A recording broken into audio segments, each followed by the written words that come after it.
I've had my first trade of the week, and it's in a market that I really do not trade, even though I watch it very closely. And I'll be sharing, that it's oil.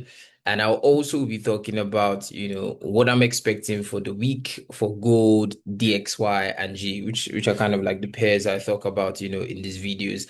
And yeah, let's look at it. Let's get right into it. All right. So I was looking at the market or the oil market or the oil chart over the weekend. And I mainly use oil to kind of think about what I'm doing with all of the other pairs, especially in this period, right? So we had one oil shock this year, which is the Strait of Hormuz thing, which allowed, all of this rally to 100 and something dollars per barrel with oil.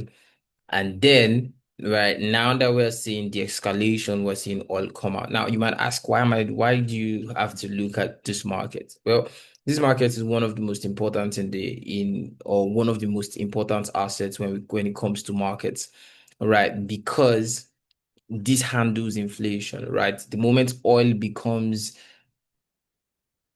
less in supply, or the moment the demand of oil goes higher because the supply is being skewed, like what happened with Strait of Hormuz, then everything becomes expensive because your oil is what allows for movement. So every single thing is being moved, right? Everything you buy is being moved, and that would reflect, right? And that becomes, high inflation. So if you've watched, all of the year, we've had that inflation story at a high, right? We've had, PCE, PPI, and those numbers have come in higher than expected, more than not this year, right? And it's because we have an inflation problem due to less demand of oil, right? Or less supply of oil, right? And higher demand of oil, right? But now that we've started to hear, the de-escalation, we've started to, hear that, there is some resolving of the war, the Strait of Hormuz is being opened back and all of those things, we've lost gains on oil, right? And due to that, I was watching it. And trust me, I didn't think that I was going to be taking a trade here, right? But I want to show you, right? I was looking at this and price just returned back into that fair value gap. So I was just looking for a short trade, right? I wouldn't say it's a long-term bias in any form, but it fits my criteria, which is one of the things I want to point to it, right? Many times what I see traders do is they make the process of their trading complicated. And the way they do that is they have so many things they want to see before they confirm that they want to be buyers or sellers. And for me, very, very simple, three-step process, right? The first thing I want to see is the first thing I want to see is a run on buy side or sell side liquidity. So if I'm selling, I want to see a run on buy side liquidity. Like I would say, right, when price takes out buy side liquidity, right, it is ready to move lower. Buy side liquidity is food for sell side delivery. Right, that's the first thing I want to see. The next thing I want to see is a breaking market structure. Right, so let's look at it here. Right, we have run on buy side liquidity, run on Asia's high, right, and then we had run to close below this low, which is a breaking market structure. So we are seeing willingness for price to go in the direction you already want to see. We've seen buy side liquidity taken, we've seen willingness, right? And the next thing I want to see is I want to see return back into premium levels of the range being formed. So this is a daily range high to low. I want to see return back. Now, this is how my entries are going to play out, right? And I backtested this over and over to know that if I do this more, or if I just keep doing this, if all of my entries look like this, I have more wins than losses. So it's a very, very simple, very, very uncomplicated process. And that's exactly what I was doing inside of here, right? Run on buy side liquidity, breaking market structure, and then right in Asia session of this morning, I was getting in right here at the bearish order block. So as price was coming inside of that bearish order block, I sold, right?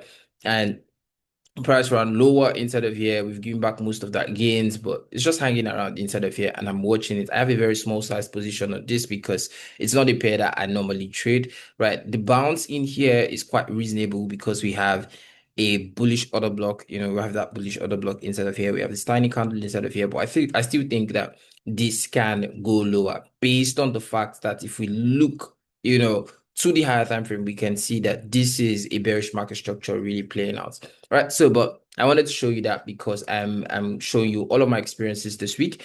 I'm back to trading prop firms this week, so I would also be sharing more of that with you. And to that note, what exactly am I thinking about for the majors this week? Right. To really make this clear, I think we have to go back to my journals, right? So I thought you had to journal last week. I did a video on journals. If you have not watched it, just scroll back, you'd see, that video, and then you can understand how I journal and learn a few things from and learn a few things from that. But this is my journal dashboard. And if you want this dashboard, just comment journals. I would send the link to you. I'll send the link to you. All right, but let's look at it. Saturdays, Sundays where I dial in and actually think about price. I believe that it's the best time to think about price because you're not in the notion of making money, so you can really make objective conclusions of price. Right. So one of the first things I do is I look at what the week has played out as, because before you figure out what is going to happen, you need to know what has happened. You need to know what has been, right? And that's the first thing I do. I try to look at what exactly has happened, right? Like you see here, right? Map out the weekly profile and then think about, oh, what's the next thing that is to happen? And as you can see here, I was waiting for price to return back into that bearish OB. That's kind of like my projection into the week. But let's go deeper so that you have a little bit of understanding. That's the 1 hour time frame. Yeah, the 1 hour time frame would give us perspective. Right. So comments. Monday, Tuesday, we had consolidation. That's last week. We had the manipulation, which is Wednesday, high of the week. And then we had a breakout, right? Or the manipulation needs to, oh, okay, this is just lessons. Wednesday stamps the half the week and starts the distribution until Friday. So Wednesday until Friday, we saw sell side. So we've seen sell side delivery, right? Willingness to go lower. And the idea is if we're still bearish, then the breaker to Friday's high, right? The breaker to Friday's high should hold as a resistance going lower. So I think this is supposed to be Wednesday, right? This breaker, that down close candle to Wednesday's high of last week should be a resistance, right? And that's what I was expecting, right? I want to see price return back into that breaker, that down close candle here, and then fall lower, right? I would go into the charts and show you more of that. But that was really, really, really the idea. Going into the daily time frame, that looks like this, right? So we already have the fair value gap inside of here. So I'm looking at that next candle to open up, go into that fair value gap, hit these OBs, these two up close candles are daily OBs, and then start to return back into sell side. All right. That's exactly what I wanted to see for the DXY. Right. And what did we have? What did we have? All right.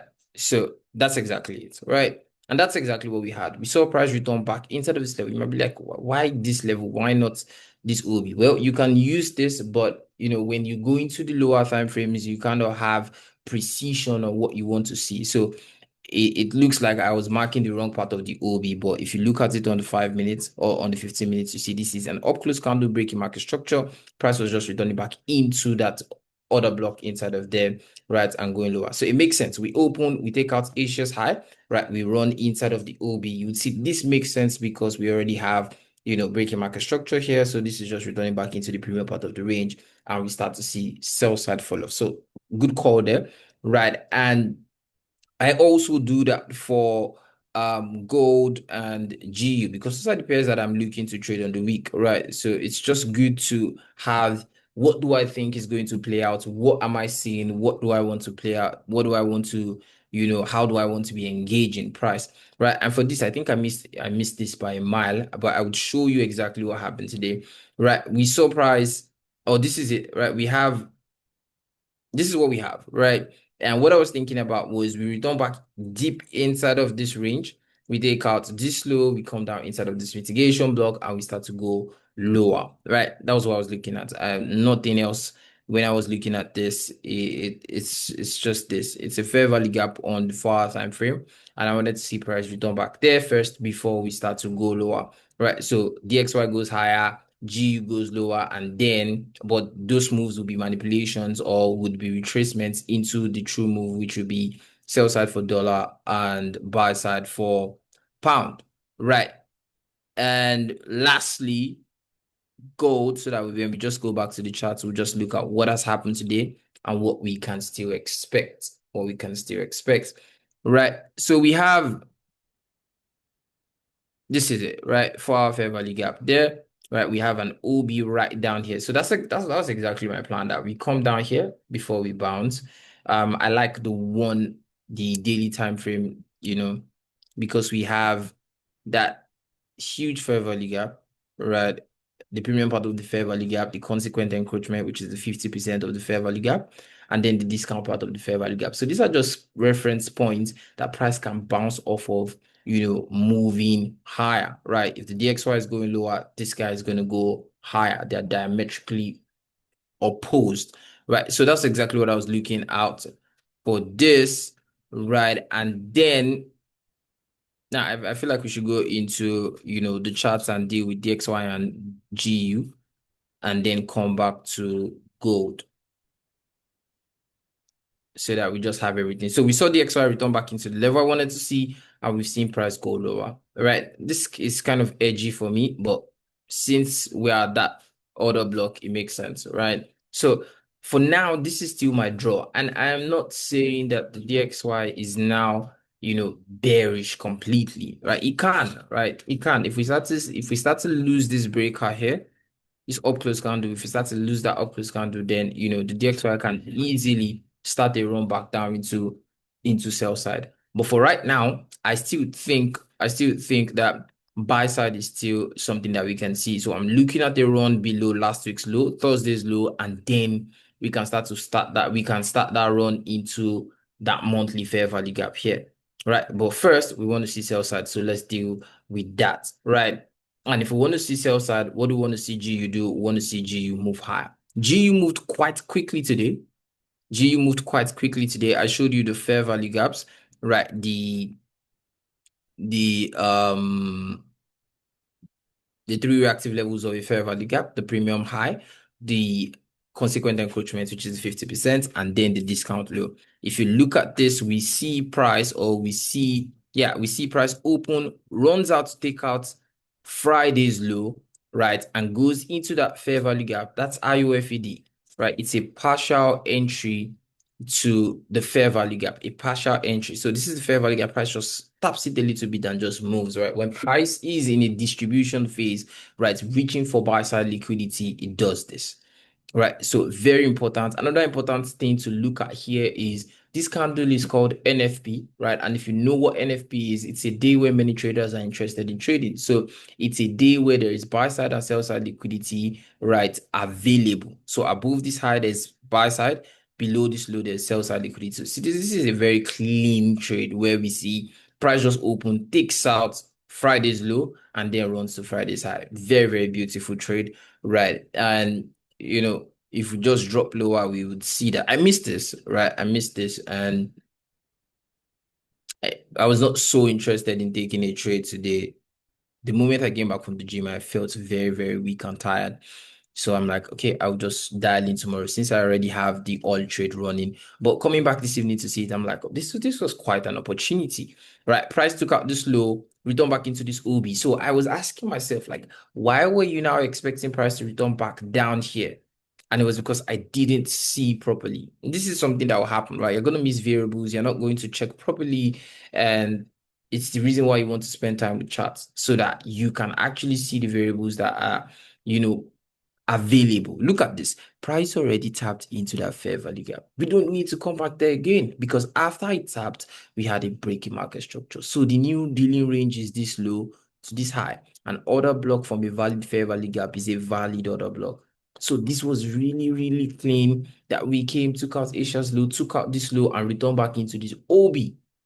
and then that just started a run into buy side. Let me show you 15 minutes to kind of see how that looked like. Look at that, right? We took out Asia's low on today. We took out Asia's low for Friday, and we popped into, on this time frame, it's a breaker or mitigation block, but on the 50 on the 1 hour time frame, it's just another block. It's another block here also, right? And price just pops inside of that level, rallies higher, tries to go lower, fails to take out this low, and then breaks. When it breaks, this is a mitigation block. That high right before the run lower that doesn't take out this low. It breaks, price returns back into it, and look at that. Psh, just all the way taking out buy side. I think this was the big move of today, I would say, right? Very, very interesting.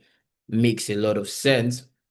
And when I talked in the outlook this morning, I really did not consider those things. I felt like, oh, it's possible that the DXY can just start going higher, right? And I also talked about the possibility of sell side, but I would watch, right? Look at EU pretty too. Right? I don't trade EU, but I think this is what talking about, right? Again, we have run to sell side liquidity, take going into that OB. Your sweetest OBs would have a run on sell side liquidity before price gets there.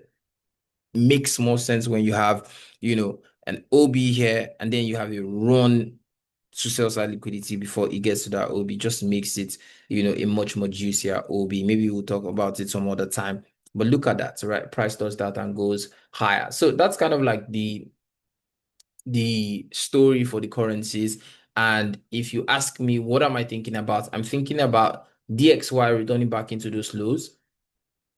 Right. So for first targets, that's what I would look at, right? I want DXY to come back into these lows, back inside of that bullish breaker. So the bullish breaker is this. So I want to see a run back into those lows.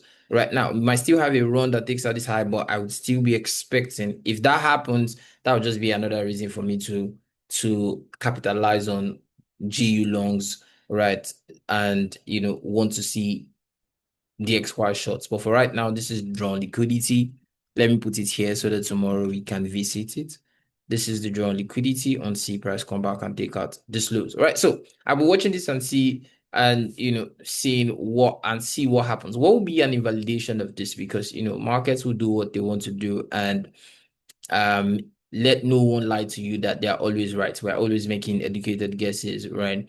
And yeah, what would make this wrong? What would make this wrong is a close above that breaker. This candle here, if we start to see it close above it, man, then I'm looking all the way back here for buy side, and I would return back to shorts on the currencies, right? Again, that's my primary idea, but we need to follow what market structure is doing. We're seeing lower highs, lower lows. We don't want to fight against that, right? So for right now, we're there, right? If we break above this, then yes, we can see buy side, right? Let's look at gold finally, right? Let's look at gold finally.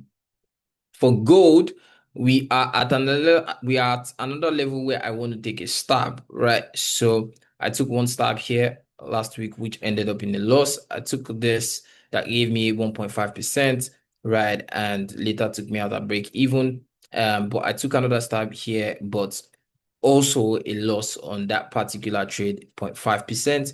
And then we're inside of this level where we have this mitigation block, right? And we also have this order block, right? So we have OB here, breaking market structure. We're up there in premium, right? Let me take out bull flag, talk about that later. But going into today, interesting things happen. We take out Friday's high or Thursday's high, and then we break market structure. So what am I looking at? I'm watching this range to hold for sell side. Very, very straightforward. This is my plan for tonight. Tomorrow, I'll be looking at it during Asia to see what it plays out. And maybe it's tomorrow I'll be able to get it. But what I want to be able to do is be able to take this trade, sell this OB, and then see how price returns back into this low. I'll be watching when it gets here, but I'm ultimately looking for a break lower. This is my plan for the week, right? And again, we'll come back here to come and see what it is. So we see run on buy side liquidity, another run here, right? So 3 Indian patterns breaking market structure. I like that. I'm watching for this OB to hold. If I'm wrong, price is going to take out this OB. If I'm in a trade, I'll take a loss, and then I'll recalibrate and look at what we have on the table, right? I believe that if we are going to be taking out this high, right, then we still have buy side. We still have, buy side to be done. So again, I want to see sell side, but there is a possible chance that we can be bullish already. I don't just want to be, the first ones in the boat, right? Price is already putting up that higher, low structure here, right? But I don't want to be the one to, because this is just the 1 hour time frame. It looks bullish already. But when you go to something like the daily, you would find that this is still quite bearish. This is still quite bearish, right? We're still inside of this range, right? So what I'm saying is if we don't fall from here, right, then we might be reaching all the way up to here before we might see any fall. Or this is even just a start of another leg that goes back to 5,007. So again, I'm not trying to rush it from here. I want to see how we get all the way here. So guys, if you learned something from this, let me see a thumbs up in here. Let me know your thoughts and plans for this week, and I will catch you in the next one. Bless up, family.